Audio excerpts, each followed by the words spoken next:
The surprising power of atomic habits. Fate of British cycling changed one day in 2003. The organization, which was the governing body for professional cycling in Great Britain, had recently hired Dave Brailsford as its new performance director. At the time, professional cyclists in Great Britain had endured nearly 100 years of mediocrity.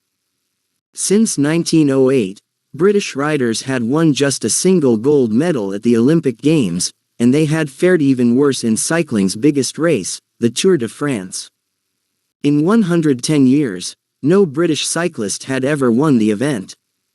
In fact, the performance of British riders had been so underwhelming that one of the top bike manufacturers in Europe refused to sell bikes to the team because they were afraid that it would hurt sales if other professionals saw the Brits using their gear.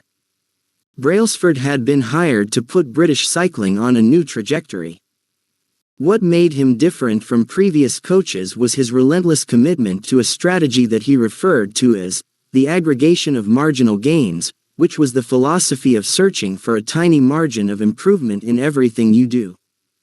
Brailsford said, "The whole principle came from the idea that if you broke down everything you could think of that goes into riding a bike, and then improve it by 1%, you will get a significant increase when you put them all together."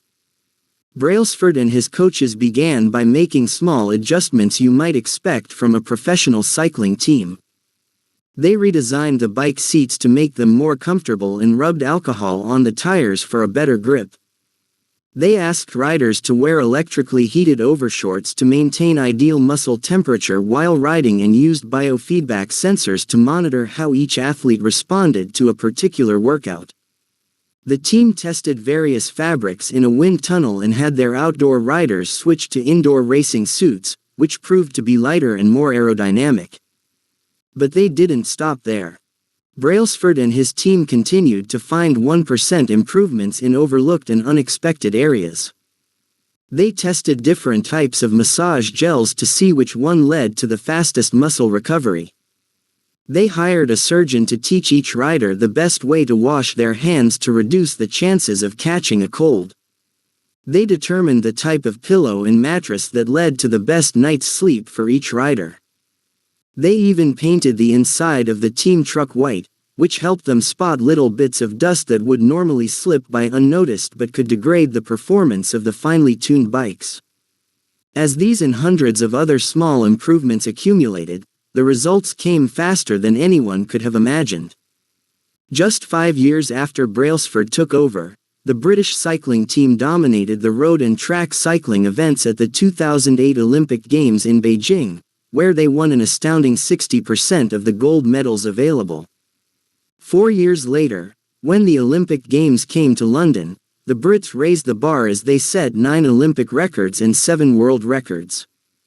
That same year, Bradley Wiggins became the first British cyclist to win the Tour de France. The next year, his teammate Chris Froome won the race, and he would go on to win again in 2015, 2016, and 2017, giving the British team 5 Tour de France victories in 6 years. During the 10-year span from 2007 to 2017, British cyclists won 178 World Championships and 66 Olympic or Paralympic gold medals and captured 5 Tour de France victories in what is widely regarded as the most successful run in cycling history. How does this happen? How does a team of previously ordinary athletes transform into world champions with tiny changes that, at first glance, would seem to make a modest difference at best? Why do small improvements accumulate into such remarkable results, and how can you replicate this approach in your own life? Why small habits make a big difference? It is so easy to overestimate the importance of one defining moment and underestimate the value of making small improvements on a daily basis. Too often, we convince ourselves that massive success requires massive action. Whether it is losing weight, building a business, writing a book, winning a championship, or achieving any other goal, we put pressure on ourselves to make some earth-shattering improvement that everyone will talk about. Meanwhile, improving by 1% isn't particularly notable, Sometimes it isn't even noticeable, but it can be far more meaningful, especially in the long run. The difference a tiny improvement can make over time is astounding. Here's how the math works out. If you can get 1% better each day for 1 year, you'll end up 37 times better by the time you're done. Conversely, if you get 1% worse each day for 1 year, you'll decline nearly down to zero. What starts as a small win or a minor setback accumulates into something much more. 1% better every day. 1% worse every day for 1 year. 0.99365 equals 0.03. 1% better every day for 1 year. 1.01365 equals 37.78. Figure 1. The effects of small habits compound over time. For example, if you can get just 1% better each day, you'll end up with results that are nearly 37 times better after 1 year. Habits are the compound interest of self-improvement. The same way that money multiplies through compound interest, the effects of your habits multiply as you repeat them. They seem to make little difference on any given day, and yet the impact they deliver over the months and years can be enormous. It is only when looking back 2, 5, or perhaps 10 years later that the value of good habits and the cost of bad ones becomes strikingly apparent. This can be a difficult concept to appreciate in daily life. We often dismiss small changes because they don't seem to matter very much in the moment. If you save a little money now, you're still not a millionaire. If you go to the gym 3 days in a row, you're still out of shape. If you study Mandarin for an hour tonight, you still haven't learned the language. We make a few changes, but the results never seem to come quickly, and so we slide back into our previous routines. Unfortunately, the slow pace of transformation also makes it easy to let a bad habit slide.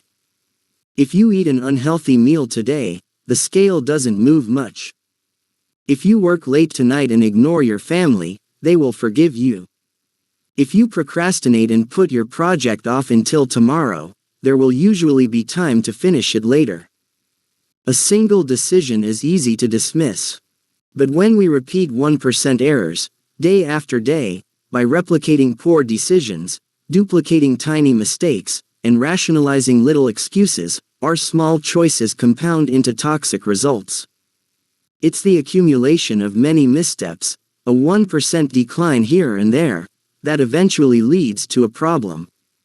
The impact created by a change in your habits is similar to the effect of shifting the route of an airplane by just a few degrees. Imagine you are flying from Los Angeles to New York City. If a pilot leaving from LAX adjusts the heading just 3.5 degrees south, you will land in Washington, D.C., instead of New York. Such a small change is barely noticeable at takeoff. The nose of the airplane moves just a few feet, but when magnified across the entire United States, you end up hundreds of miles apart. Asterisk. Similarly, a slight change in your daily habits can guide your life to a very different destination. Making a choice that is 1% better or 1% worse seems insignificant in the moment, but over the span of moments that make up a lifetime, these choices determine the difference between who you are and who you could be. Success is the product of daily habits, not once-in-a-lifetime transformations. That said, it doesn't matter how successful or unsuccessful you are right now. What matters is whether your habits are putting you on the path toward success. You should be far more concerned with your current trajectory than with your current results. If you're a millionaire but you spend more than you earn each month, then you're on a bad trajectory. If your spending habits don't change, it's not going to end well. Conversely, if you're broke, but you save a little bit every month, then you're on the path toward financial freedom, even if you're moving slower than you'd like. Your outcomes are a lagging measure of your habits. Your net worth is a lagging measure of your financial habits. Your weight is a lagging measure of your eating habits. Your knowledge is a lagging measure of your learning habits. Your clutter is a lagging measure of your cleaning habits. You get what you repeat. If you want to predict where you'll end up in life, all you have to do is follow the curve of tiny gains or tiny losses, and see how your daily choices will compound 10 or 20 years down the line. Are you spending less than you earn each month? Are you making it into the gym each week? Are you reading books and learning something new each day? Tiny battles like these are the ones that will define your future self. Time magnifies the margin between success and failure. It will multiply whatever you feed it. Good habits make time your ally. Bad habits make time your enemy. Habits are a double-edged sword.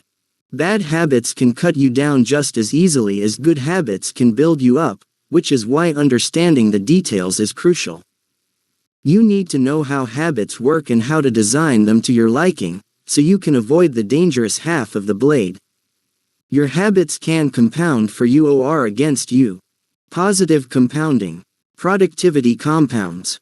Accomplishing one extra task is a small feat on any given day, but it counts for a lot over an entire career. The effect of automating an old task or mastering a new skill can be even greater.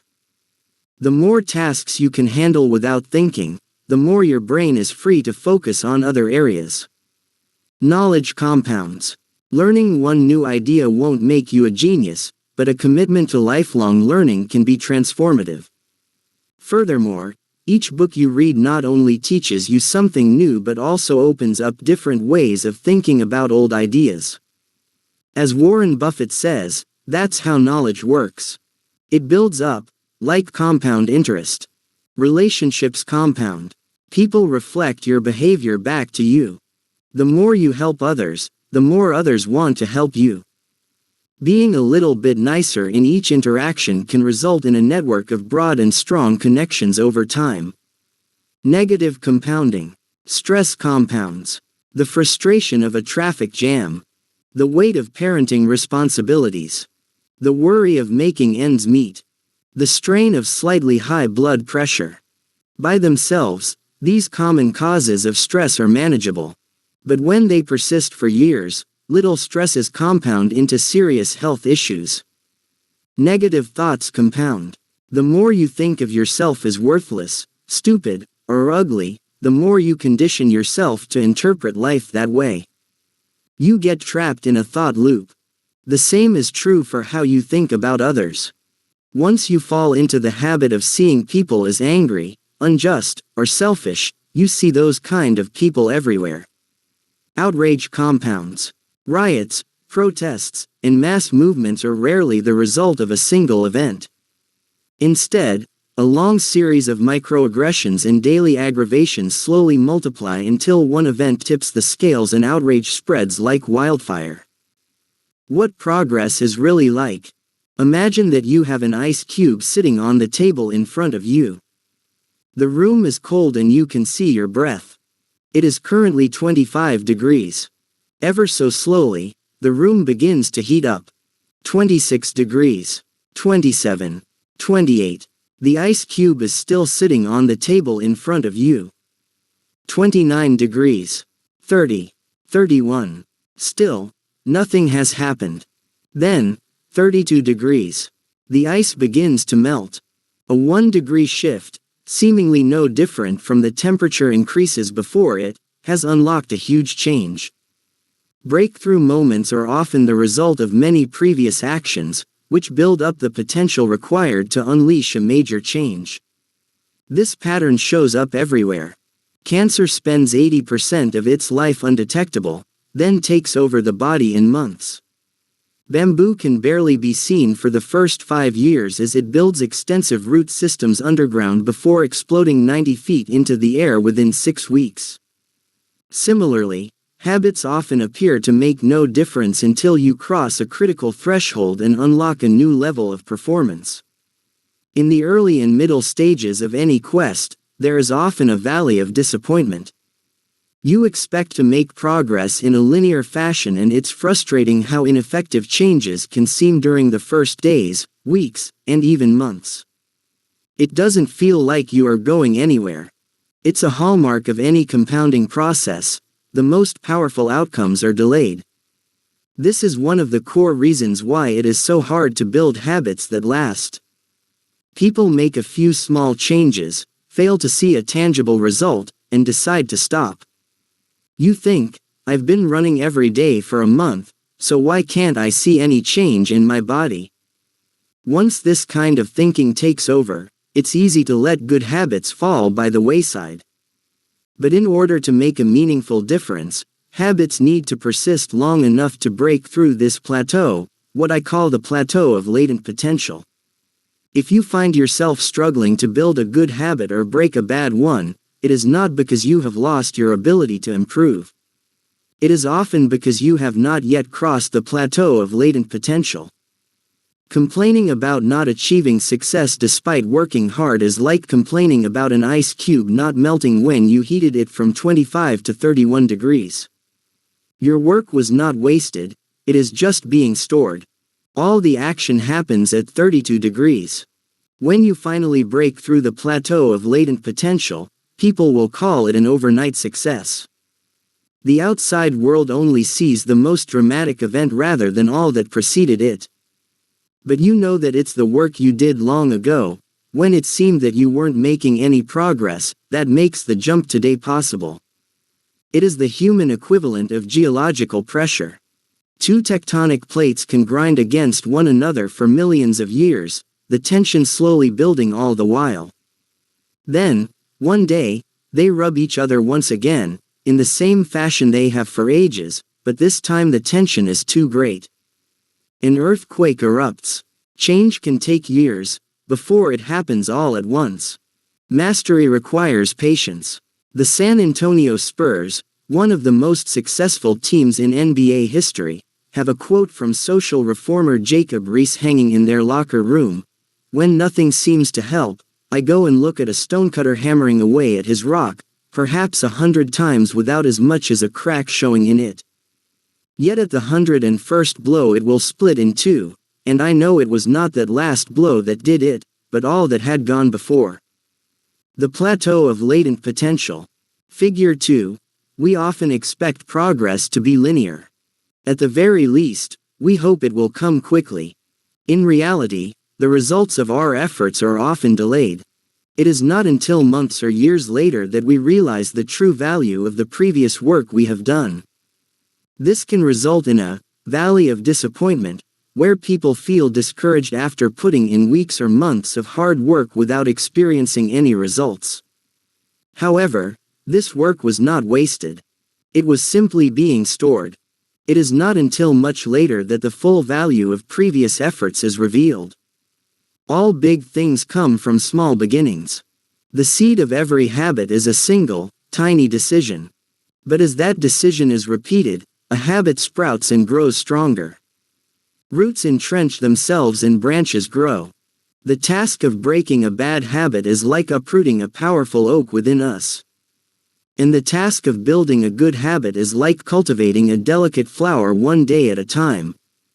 But what determines whether we stick with a habit long enough to survive the plateau of latent potential and break through to the other side?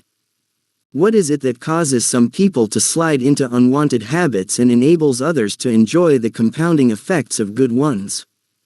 Forget about goals, focus on systems instead. Prevailing wisdom claims that the best way to achieve what we want in life, getting into better shape, building a successful business, relaxing more and worrying less, spending more time with friends and family, is to set specific, actionable goals. For many years, this was how I approached my habits, too. Each one was a goal to be reached. I set goals for the grades I wanted to get in school, for the weights I wanted to lift in the gym, for the profits I wanted to earn in business. I succeeded at a few, but I failed at a lot of them. Eventually, I began to realize that my results had very little to do with the goals I set and nearly everything to do with the systems I followed. What's the difference between systems and goals? It's a distinction I first learned from Scott Adams, the cartoonist behind the Dilbert comic. Goals are about the results you want to achieve. Systems are about the processes that lead to those results. If you're a coach, your goal might be to win a championship. Your system is the way you recruit players, manage your assistant coaches, and conduct practice. If you're an entrepreneur, your goal might be to build $1 million business. Your system is how you test product ideas, hire employees, and run marketing campaigns. If you're a musician, your goal might be to play a new piece. Your system is how often you practice, how you break down and tackle difficult measures, and your method for receiving feedback from your instructor. Now for the interesting question: if you completely ignored your goals and focused only on your system, would you still succeed? For example, if you were a basketball coach and you ignored your goal to win a championship and focused only on what your team does at practice each day, would you still get results? I think you would. The goal in any sport is to finish with the best score, but it would be ridiculous to spend the whole game staring at the scoreboard. The only way to actually win is to get better each day. In the words of three-time Super Bowl winner Bill Walsh, the score takes care of itself. The same is true for other areas of life. If you want better results, then forget about setting goals. Focus on your system instead. What do I mean by this? Are goals completely useless? Of course not. Goals are good for setting a direction, but systems are best for making progress. A handful of problems arise when you spend too much time thinking about your goals and not enough time designing your systems. Problem number 1. Winners and losers have the same goals. Goal setting suffers from a serious case of survivorship bias. We concentrate on the people who end up winning, the survivors, and mistakenly assume that ambitious goals led to their success while overlooking all of the people who had the same objective but didn't succeed. Every Olympian wants to win a gold medal. Every candidate wants to get the job. And if successful and unsuccessful people share the same goals, then the goal cannot be what differentiates the winners from the losers. It wasn't the goal of winning the Tour de France that propelled the British cyclists to the top of the sport. Presumably, they had wanted to win the race every year before, just like every other professional team. The goal had always been there. It was only when they implemented a system of continuous small improvements that they achieved a different outcome.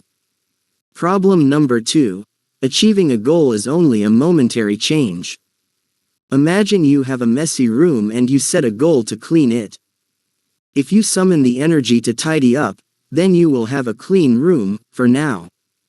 But if you maintain the same sloppy, pack-rat habits that led to a messy room in the first place, soon you'll be looking at a new pile of clutter and hoping for another burst of motivation. You're left chasing the same outcome because you never changed the system behind it. You treated a symptom without addressing the cause. Achieving a goal only changes your life for the moment.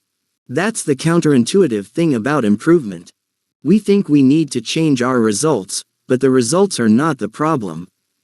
What we really need to change are the systems that cause those results. When you solve problems at the results level, you only solve them temporarily. In order to improve for good, you need to solve problems at the systems level. Fix the inputs and the outputs will fix themselves. Problem number 3. Goals restrict your happiness. The implicit assumption behind any goal is this: once I reach my goal, then I'll be happy. The problem with a goals-first mentality is that you're continually putting happiness off until the next milestone. I've slipped into this trap so many times I've lost count. For years, happiness was always something for my future self to enjoy. I promised myself that once I gained 20 pounds of muscle or after my business was featured in the New York Times, then I could finally relax. Furthermore, goals create an either-or conflict. Either you achieve your goal and are successful or you fail and you are a disappointment. You mentally box yourself into a narrow version of happiness. This is misguided. It is unlikely that your actual path through life will match the exact journey you had in mind when you set out. It makes no sense to restrict your satisfaction to one scenario when there are many paths to success. A systems-first mentality provides the antidote. When you fall in love with the process rather than the product, you don't have to wait to give yourself permission to be happy. You can be satisfied anytime your system is running. And a system can be successful in many different forms, not just the one you first envision. Problem number 4. Goals are at odds with long-term progress. Finally, a goal-oriented mindset can create a yo-yo effect. Many runners work hard for months, but as soon as they cross the finish line, they stop training. The race is no longer there to motivate them. When all of your hard work is focused on a particular goal, what is left to push you forward after you achieve it? This is why many people find themselves reverting to their old habits after accomplishing a goal. The purpose of setting goals is to win the game. The purpose of building systems is to continue playing the game. True long-term thinking is goalless thinking. It's not about any single accomplishment. It is about the cycle of endless refinement and continuous improvement.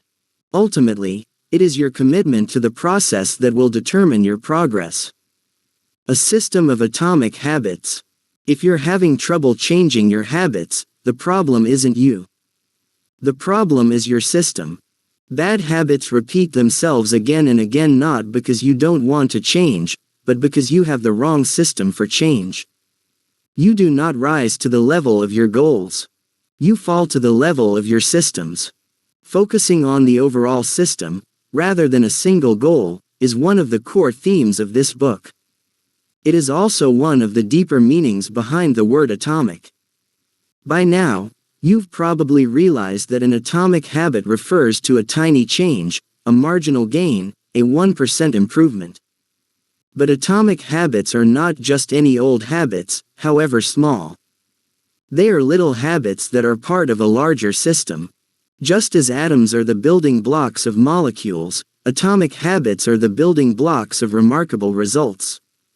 Habits are like the atoms of our lives. Each one is a fundamental unit that contributes to your overall improvement.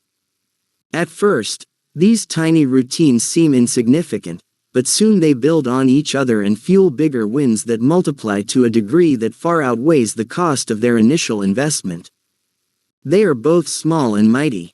This is the meaning of the phrase atomic habits, a regular practice or routine that is not only small and easy to do, but also the source of incredible power, a component of the system of compound growth. Chapter Summary. Habits are the compound interest of self-improvement. Getting 1% better every day counts for a lot in the long run. Habits are a double-edged sword. They can work for you or against you, which is why understanding the details is essential. Small changes often appear to make no difference until you cross a critical threshold. The most powerful outcomes of any compounding process are delayed. You need to be patient. An atomic habit is a little habit that is part of a larger system.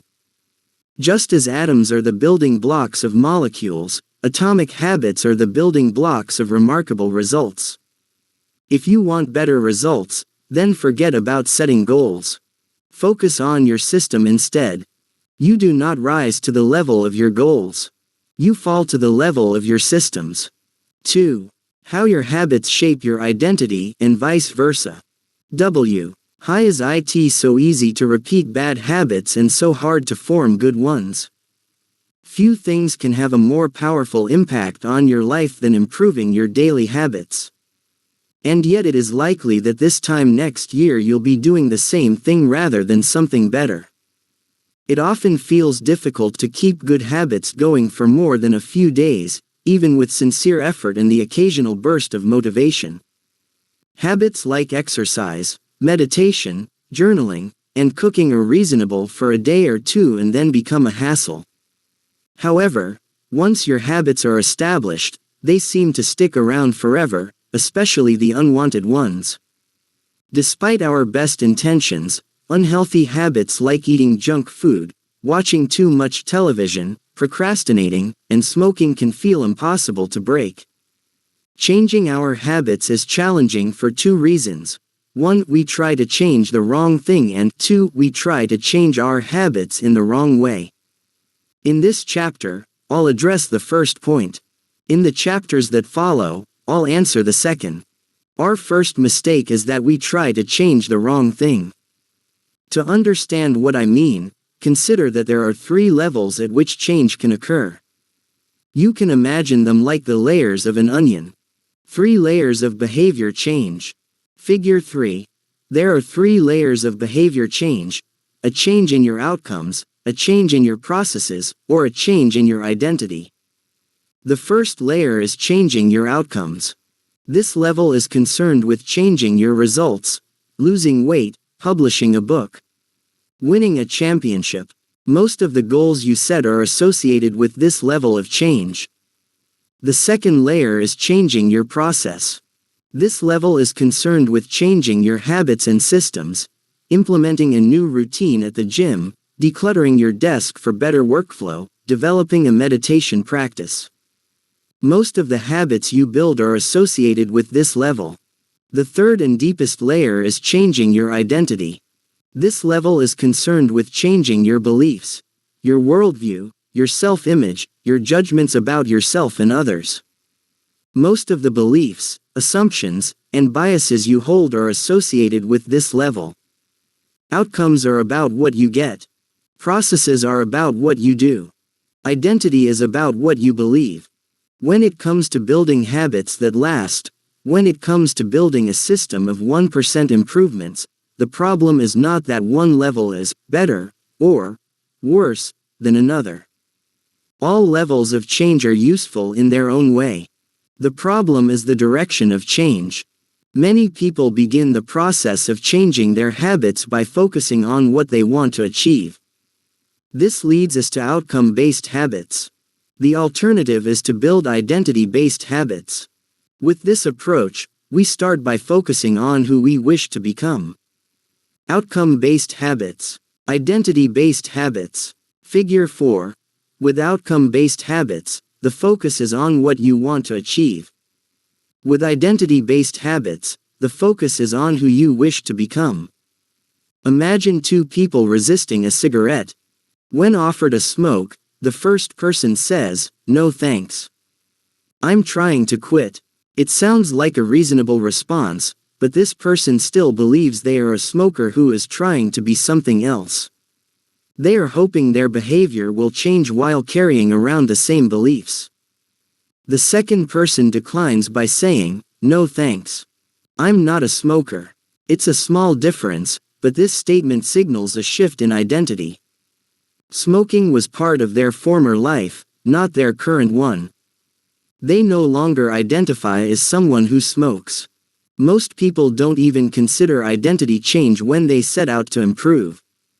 They just think, "I want to be skinny" outcome, and if I stick to this diet, then I'll be skinny process. They set goals and determine the actions they should take to achieve those goals without considering the beliefs that drive their actions. They never shift the way they look at themselves, and they don't realize that their old identity can sabotage their new plans for change. Behind every system of actions are a system of beliefs. The system of a democracy is founded on beliefs like freedom, majority rule, and social equality. The system of a dictatorship has a very different set of beliefs like absolute authority and strict obedience. You can imagine many ways to try to get more people to vote in a democracy, but such behavior change would never get off the ground in a dictatorship. That's not the identity of the system. Voting is a behavior that is impossible under a certain set of beliefs.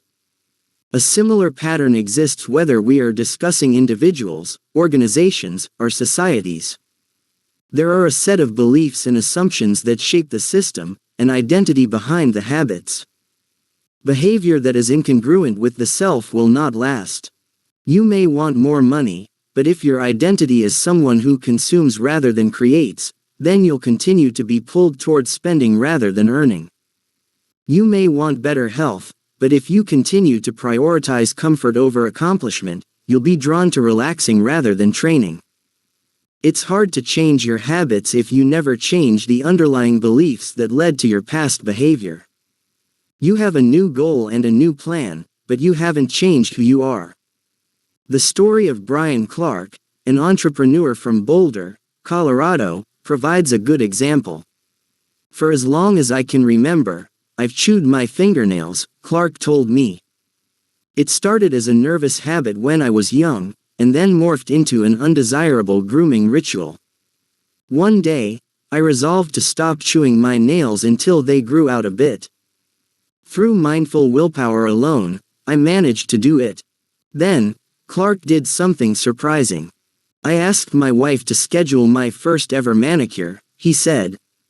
My thought was that if I started paying to maintain my nails, I wouldn't chew them. And it worked, but not for the monetary reason. What happened was the manicure made my fingers look really nice for the first time.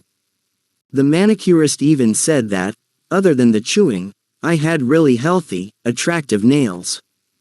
Suddenly, I was proud of my fingernails. And even though that's something I had never aspired to, it made all the difference. I've never chewed my nails since, not even a single close call. And it's because I now take pride in properly caring for them. The ultimate form of intrinsic motivation is when a habit becomes part of your identity. It's one thing to say I'm the type of person who wants this. It's something very different to say I'm the type of person who is this. The more pride you have in a particular aspect of your identity, the more motivated you will be to maintain the habits associated with it. If you're proud of how your hair looks, you'll develop all sorts of habits to care for and maintain it. If you're proud of the size of your biceps, you'll make sure you never skip an upper body workout. If you're proud of the scarves you knit, you'll be more likely to spend hours knitting each week.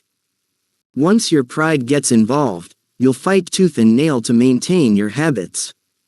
True behavior change is identity change.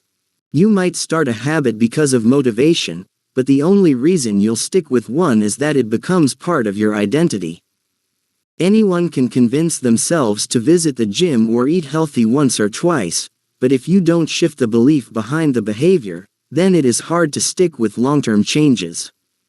Improvements are only temporary until they become part of who you are. The goal is not to read a book, the goal is to become a reader. The goal is not to run a marathon, the goal is to become a runner. The goal is not to learn an instrument, the goal is to become a musician. Your behaviors are usually a reflection of your identity. What you do is an indication of the type of person you believe that you are, either consciously or non-consciously. Asterisk. Research has shown that once a person believes in a particular aspect of their identity, they are more likely to act in alignment with that belief. For example, people who identified as being a voter were more likely to vote than those who simply claimed voting was an action they wanted to perform. Similarly, the person who incorporates exercise into their identity doesn't have to convince themselves to train. Doing the right thing is easy.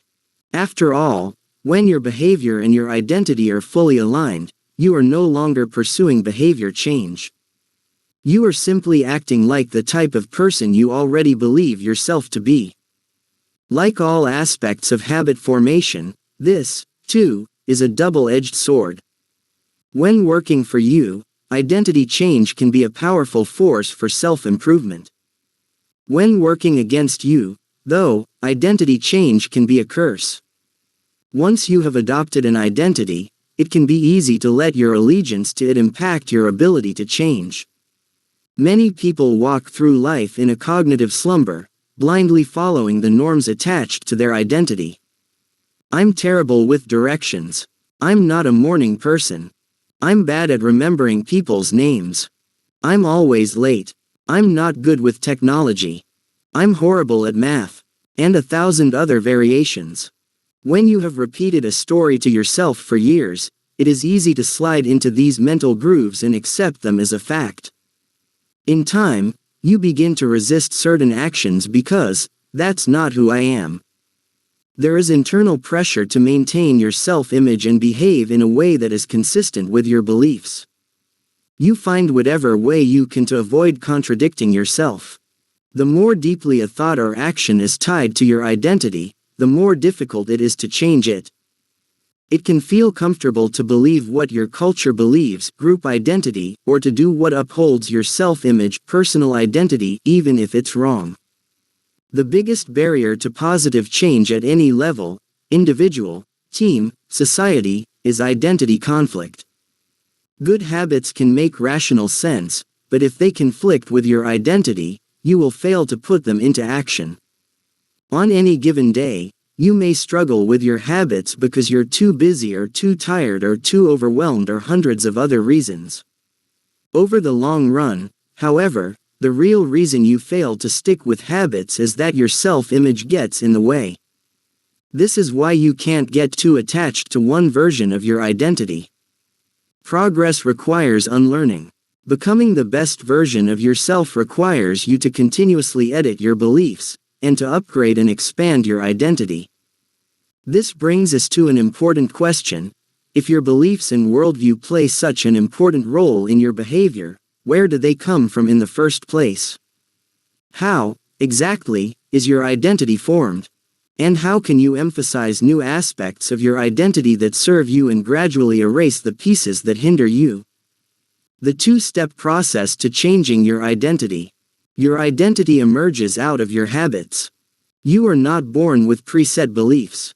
Every belief, including those about yourself, is learned and conditioned through experience. Asterisk. More precisely, your habits are how you embody your identity. When you make your bed each day, you embody the identity of an organized person. When you write each day, you embody the identity of a creative person. When you train each day, you embody the identity of an athletic person. The more you repeat a behavior, the more you reinforce the identity associated with that behavior. In fact, the word identity was originally derived from the Latin words essentitas, which means being, and identitam, which means repeatedly.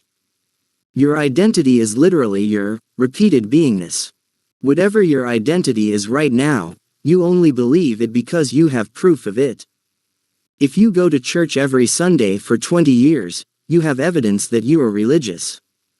If you study biology for 1 hour every night, you have evidence that you are studious. If you go to the gym even when it's snowing, you have evidence that you are committed to fitness. The more evidence you have for a belief, the more strongly you will believe it. For most of my early life, I didn't consider myself a writer. If you were to ask any of my high school teachers or college professors, they would tell you I was an average writer at best, certainly not a standout. When I began my writing career, I published a new article every Monday and Thursday for the first few years. As the evidence grew, so did my identity as a writer. I didn't start out as a writer. I became one through my habits. Of course, your habits are not the only actions that influence your identity, but by virtue of their frequency they are usually the most important ones. Each experience in life modifies your self-image, but it's unlikely you would consider yourself a soccer player because you kicked a ball once or an artist because you scribbled a picture. As you repeat these actions, however, the evidence accumulates and your self-image begins to change. The effect of one-off experiences tends to fade away while the effect of habits gets reinforced with time, which means your habits contribute most of the evidence that shapes your identity. In this way, the process of building habits is actually the process of becoming yourself. This is a gradual evolution. We do not change by snapping our fingers and deciding to be someone entirely new. We change bit by bit, day by day, habit by habit. We are continually undergoing micro-evolutions of the self. Each habit is like a suggestion: hey, maybe this is who I am. If you finish a book, then perhaps you are the type of person who likes reading. If you go to the gym, then perhaps you are the type of person who likes exercise. If you practice playing the guitar, perhaps you are the type of person who likes music. Every action you take is a vote for the type of person you wish to become. No single instance will transform your beliefs, but as the votes build up, so does the evidence of your new identity.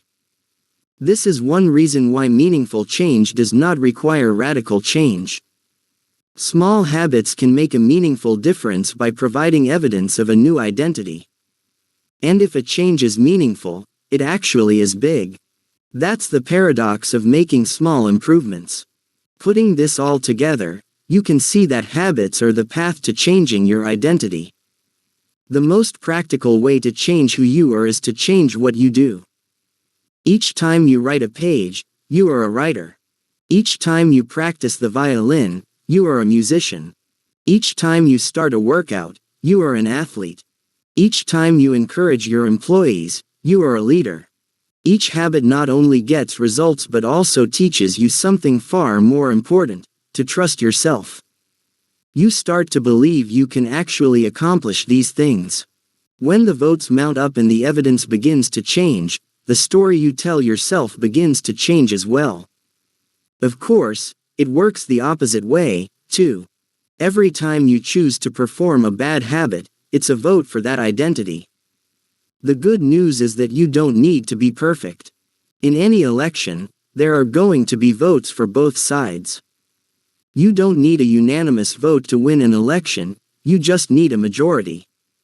It doesn't matter if you cast a few votes for a bad behavior or an unproductive habit. Your goal is simply to win the majority of the time. New identities require new evidence. If you keep casting the same votes you've always cast, you're going to get the same results you've always had. If nothing changes, nothing is going to change. It is a simple two-step process. 1. Decide the type of person you want to be. 2. Prove it to yourself with small wins. First, decide who you want to be. This holds at any level: as an individual, as a team, as a community, as a nation. What do you want to stand for? What are your principles and values? Who do you wish to become?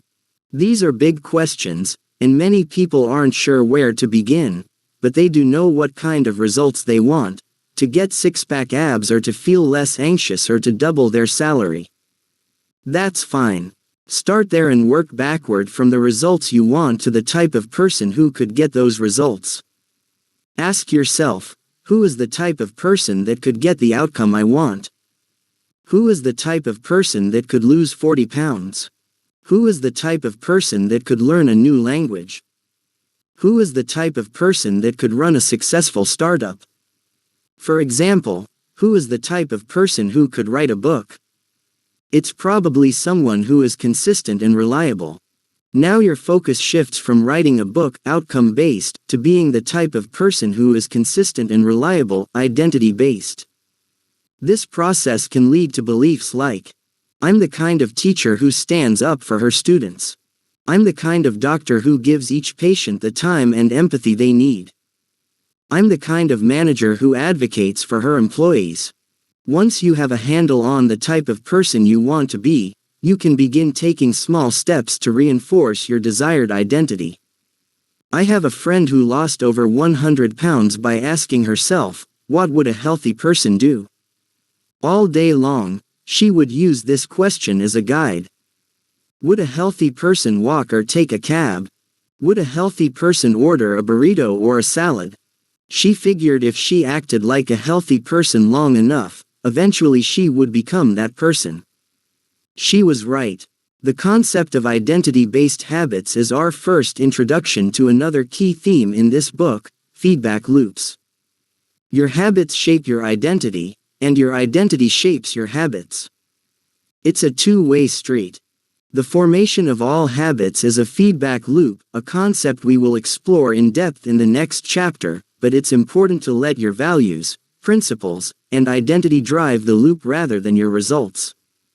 The focus should always be on becoming that type of person, not getting a particular outcome. The real reason habits matter. Identity change is the North Star of habit change. The remainder of this book will provide you with step-by-step instructions on how to build better habits in yourself, your family, your team, your company, and anywhere else you wish. But the true question is, are you becoming the type of person you want to become?